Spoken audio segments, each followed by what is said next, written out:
mi salminam on fo mi lando stay don e jam hande ko photo do ne circulude hande ko photo do wona senditede ka réseaux sociaux ji ka site ji go idon andi mi nebi yewtugol on do ni yewti yimbe ben do ko nebi min ni on lagine ko yimbe dido bonni lagine ko politicien be memben et militaire be gono ton des hommes en tenue et gendarme be et policier be ko on groupe don dido bonni lagine na population lambda on de population on kan tawaka e jerugo leydi ndi lagine sino fewndi ko fewndi do hande ko élite civile et élite militaire jogi lagine geba hettude indépendance hebande mande donc responsabilité ji din retard lagine on e wawata accuser de goddo go sina élite civile on donc politicien be et élite militaire be lami be leydi ndi minebi on yewtugol do min ni mari ka réseaux sociaux do en tout cas beru abonné be ka page yandi mi aral do yewtugol on fi yon yidam ma fi popularité ko yidugol lagine palagol lagine yo change wa wono Sénégal bete wa Côte d'Ivoire ma Ghana ma Afrique du Sud ma Rwanda développement nan Rwanda guerre onte ma pays ji ko tawata hande ino avance de seda ko dum don on tiji engagé ni wowlugol ka réseaux sociaux no wodi kan non hande groupe wobbe go kan ton ka réseaux sociaux ko dabbere mbudi addibe ma dabbere popularité dabbere yidede si tay non goddo ko dabbudo yidede on non ko be o halana wombe mo heditade ben ko be falanande kon fi wata be anyum mimi on non ha mi ronki ka réseaux sociaux do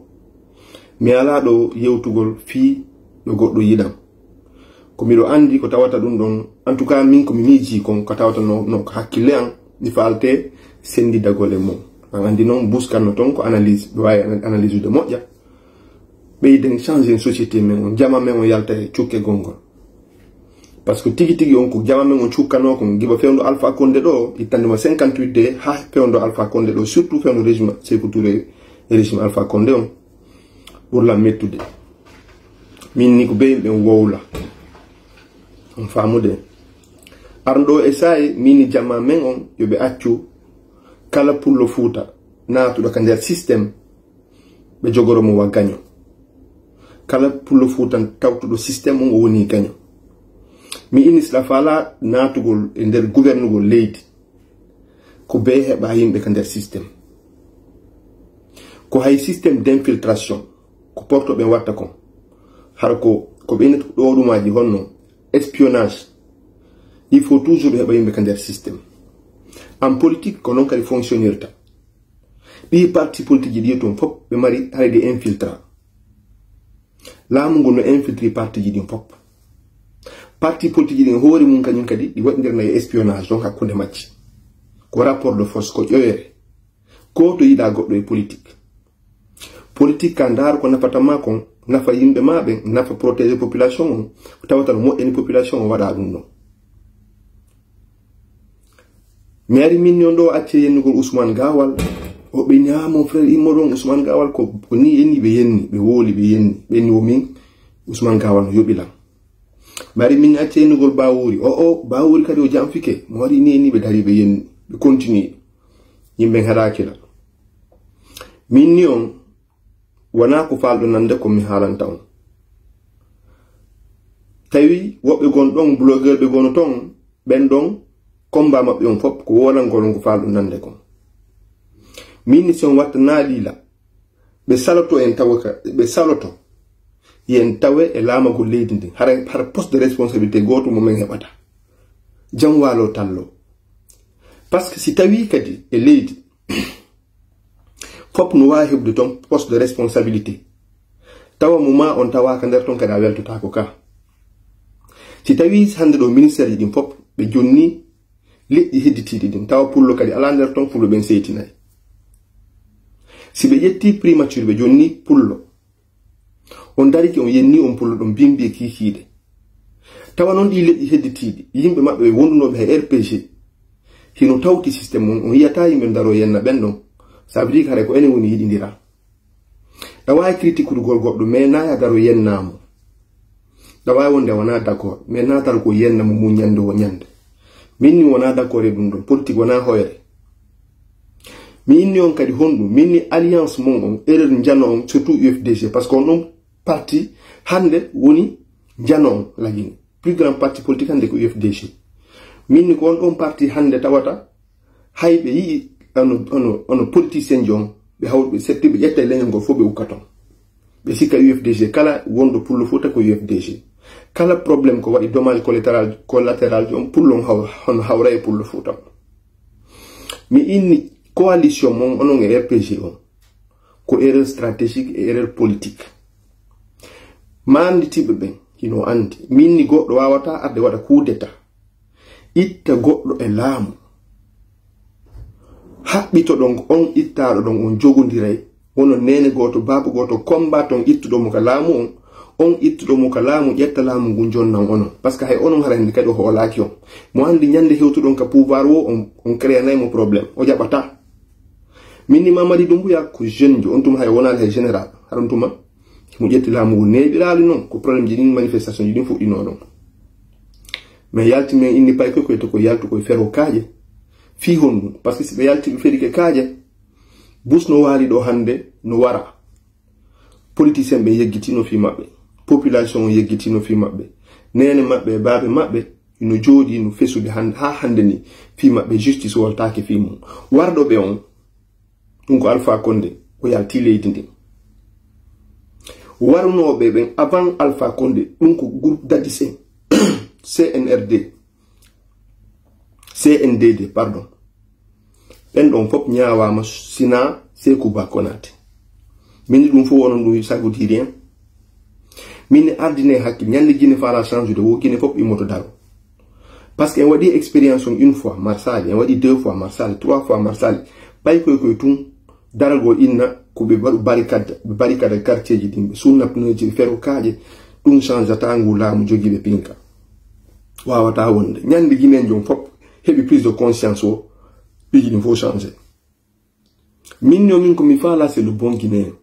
parce que min mi wolay ɗum suuban anduɓe lamɓe min aran num ko Sidya Touré mi falno yo laamu aran num c'est ça la vérité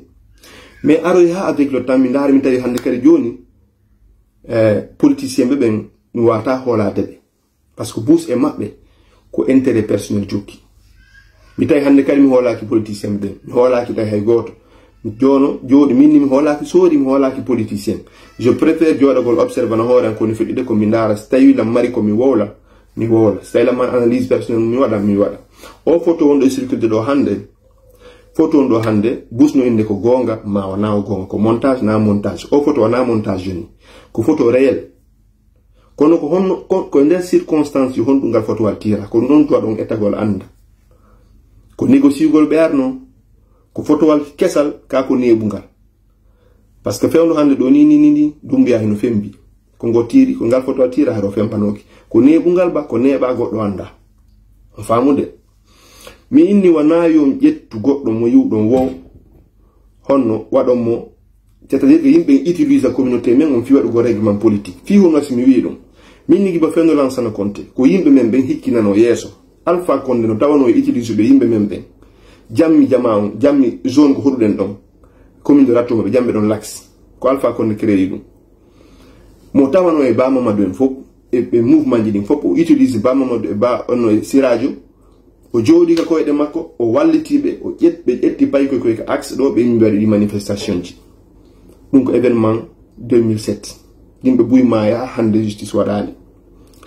le même Alpha Condé no tawano ko no puusude yimɓe ɓen kon contre Dadis nanga ɗo hanno kan Dadis ittaka pouvoir yimɓe buymaye Sékou Ba ari ƴetti laamu ngun jonni Alpha Condé contre population mo hondo pay koye waɗano koye ko honto justice waɗali ka donc mi ndaari mi observe mi ndaari mi tawi hande lagine min mi hoolaki hande kadi hay goto donc mi tawa noon e wonɓe iwude ɓen mais wona d'accord hande kadi yo pay koye ko ƴettu kaaje darɗo e jogi ɓe pinka woɓɓe gon soodi ɓe gono ton hay dadis haalno ɗum woɓɓe gon ton ɓe ala formation militaire ko woɓɓe maɓɓe c'est des ratés de la vie ɓe ƴetta pinka ɓe jonna ɓe fiimay babbe ɓe waɗay piiji ko tawata woɓɓe maɓɓe c'est-à-dire que ko marɗo conscience andu ko honɗum woni rôle makko en tant que militaire ma en tant que officier andata ko no protéger honno protéger ta citoyen jo si tawi noon kanko haaju makko ala ko renti ko ƴiƴam hawata tardade on ɗum go ɗum noon kadi combat politique kadi tawata leader ɓen ɓe fop ɓe faala combat yon aboutisu ɓe dowa arde ka terrain ɓe dar dow ko watta wo waɗa ko ɗum woni politique ngal fotowal ɗo hannde no circulude mi yiɗo analyse ɓe busoɓe no yaltano wola bla bla bla bla wolna on toujours ko falta ɗum nande ko mais min miɗo andi min on ɗo analyse an on hay goto mi hoolaki on ɗo waɗde politique hannde lagine ndaare ɗo les anciens du RPG ɓe jogodirɗo ɗon ɓen wonɓe wadde coalition combattugol Doumbouya ɓen ndaare hannde qu'est ce qu'ils sont devenus na hannde ɓe fof ɓe sottori ke goto ɓe tawtori CNRD na ɗum wonnomi avertisugol on ɗo joni ko UFDG kadi hoori mum wiyay ɓe sortora goto ɓe yaha ɓe tawto e CNRD hara kombo perdi ko payi koye yalti koye yewferi kaaji koye maayi ko mawɓe ɓen ɗon ɓen perdi awa ko ɗum ɗon waɗi somi inni hannde lagine min mi famali kon ɗum woni politique yimɓe ɓen par ce que conviction réel ala yimɓe innay on wadde politique mais au fond hay on combat ko ɓe wat politique woni inde wadde ɗon ɓe hoolaki mum ɓe ala wadde combat tigi tigi fi yo change mo kala ko intérêt mum jokki guinenjo on ko état d'esprit guinenjo on wayi noon so yiɗo hannde Aliou Ba no soka jam no waali talli ko lagine tum wawi wadde ɗum siko wona Sénégal no hannde population immotono ma ɗum société civile o waɗayno goɗɗum ma ɗum parti politique ji ɗin immotono daro kono ono sokaɗo na jam waalike tallike ɗum wiide ɗum no motiva goɗɗo comme boni wolde fi Aliou Ba hannde ko média hombo dans la sous-région woni wolde fi Aliou Ba ko média hombo sur le plan international woni wolde ko parce que ka yaasi ala kay dimbede fiyo makko o fi ɓe wolu fi makko fiyo libéré on faami so Nelson Mandela yalti ko parce que médiatisama so yii kala en tout cas le Alpha Condé ɗo e hoore mum ko sokano ko parce que médiatisano ha si o yalti hay Tiken Jah yimi fi makko o yaltina Aliou Ba ko waɗi ɗo kon est ce que woni grave ɓuri ko woɓɓe goo waɗi pourtant le ɓen no ils sont en liberté hannde donc haalangol on politique mon on wadde on wona politique na c'est à dire que onon tigi on perdino chemin politique mon onon tigi on anda ko ɗum wonno wadde joni c'est ça la vérité on perdino filonji ɗin ko ɗum waddi hay joni hay pay koye jogin wonno koye on pirande koye tigi hannde kadi kamɓe tigi non plus confiance en vous ko ɗum woni vérité on en fait ko hay fayɓe ɓe joni ils n'ont plus confiance parce que ɓe innay ɓe ƴettude ɓe risque ji tawata des gens ɓen ɗo hino jooɗi tranquille ka kotteji maɓɓe ɓe ala ƴettude on risque ɗon pay ko avenir leydi ndin janngo ko ɓen ɗon doit protéger ko ɓen ɗon doit waɗede centre de santé ji wanne école ji wanne laawi wanne transport urbain ji ko ɓen ɗon fayɓe goɗɗo waranta politique mais si tawi à chaque fois koye pay ko ɗon yalta warto yalta sacrifio haray comme noon e luttirde ko pay ko woni mayde pour rien il faut accepter on gonga ɗon awa o systéme miiɗo o nangire c'est à dire o naadire to guinen ɓe goto par ce que guinenjo on c'est à dire kanko intéresse mo ko reedu makko ndon conviction ala innugol kañum ko baat ko piirugol fi yo change yimɓe haajaka e ɗum nde ɗon immo ye risque viji mon fi yo change woɓɓe haajaka e ɗum est ce que ɗon famude yimɓe ko ɓe ɗaɓɓata ko gagne-pain maɓɓe on yimɓe ko escroquerie fenande c'est à dire ko waddidirgol koksana goɗɗo ɓe waawi hiɗo renti ɗo leydi ndin na artiste ɓe ɓen wona politicien ɓe ɓen na société civile on n'importe qui hande no woni corruptible n'importe qui hande sa suyni mo ɓuuɗi a worinaymo ko falɗa population woni marionnette mi wolani on kadi une chose minni on honɗum minni wattane yila minni Doumbouya yahe négociation e makko yiide e makko négociation mene min négociata e puccisjo mais négociata e dictateur jo hande na ɗo wona suta hande naka négociation suta hande woɓɓe gon tono sortade ley ton yaha négocier e makko ley ka yo ngandi kon be fala woɓɓe maɓɓe ton gasa ko poste ji faala woɓɓe maɓɓe ton gasa ko mbuuri faala woɓɓe maɓɓe gono ton hara ko en tout cas ko intérêt personnel o immini ɓe c'est pas fortuit décision ji gono ton c'est à dire que politique ko jam fondirgo ko yimɓe jelo jam fiiɗo Alpha Condé hande yimɓe jelo jam fi Alpha Condé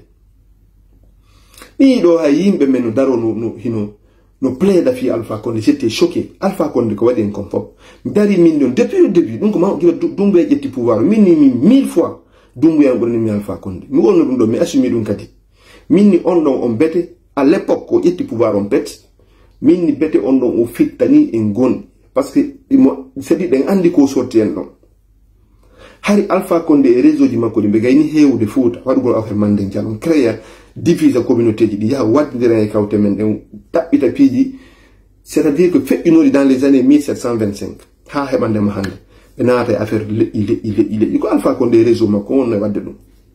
hiɗon faamude donc ardine hakkil politique ko hakkil politique ko stratégie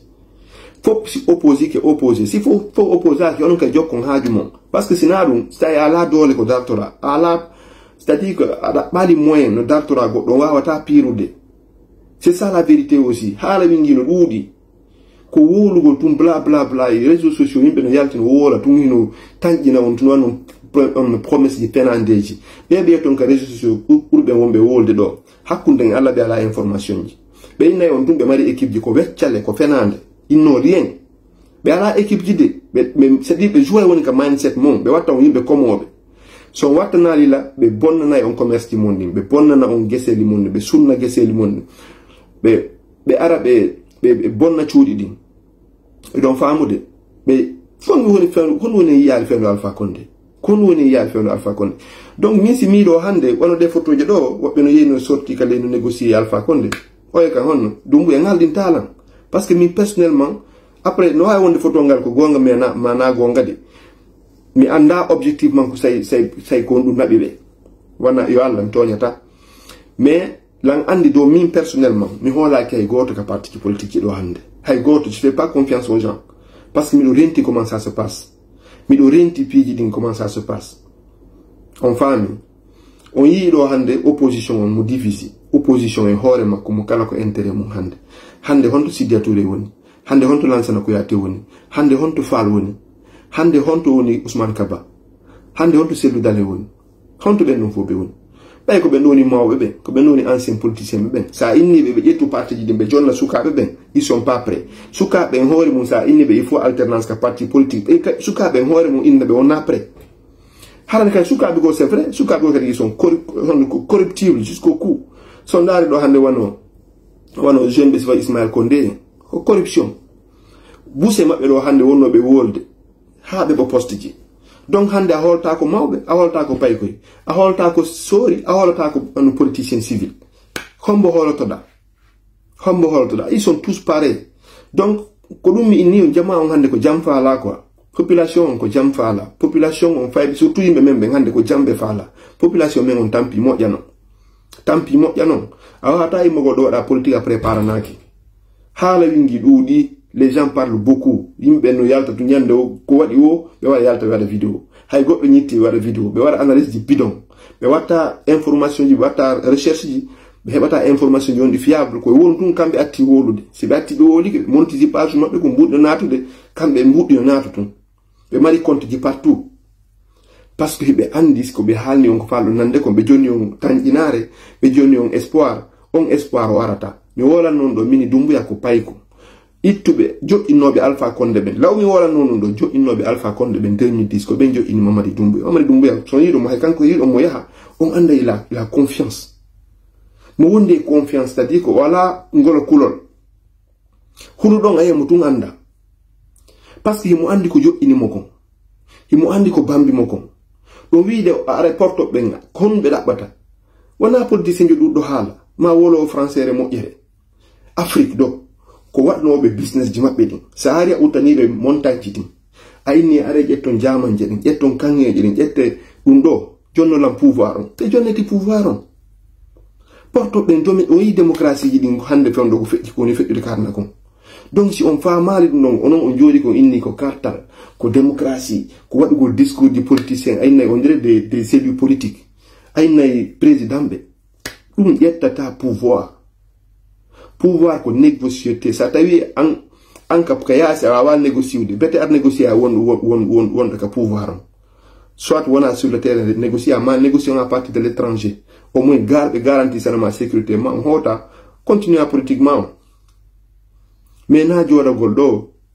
nyande wo inventa fenandeji tanjina yimbe harno andi wo fon ko goni halde kon innan croit pas